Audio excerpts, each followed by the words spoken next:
Un peu plus de 4 mois après le drame de Joué-les-Tours, l'enquête est toujours en cours pour déterminer les causes de l'accident.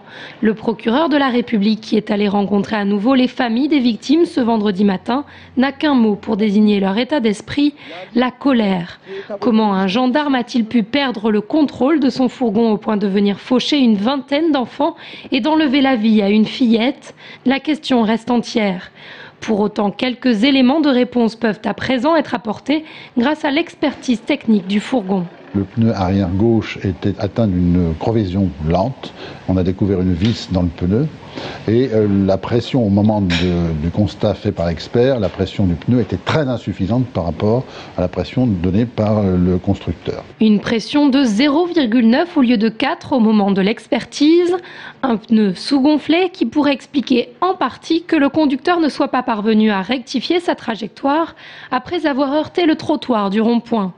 L'expertise technique a également révélé que l'hypothèse de la tache d'huile, d'abord avancée par les autorités puis réfutée, n'était pas tout à fait infondée. Le bouchon du réservoir de carburant était simplement posé et non pas verrouillé et que très vraisemblablement ça a occasionné une fuite de gasoil. Il en a trouvé les traces le long de la calandre jusqu'au pneu arrière gauche.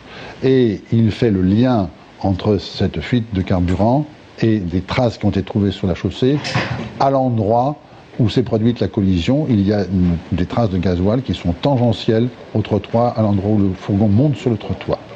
Le gendarme qui avait fait le plein a pourtant affirmé avoir correctement revissé le bouchon.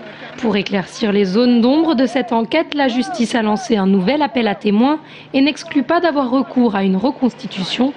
Pour l'heure, toutes les pistes semblent confirmer les dires du conducteur.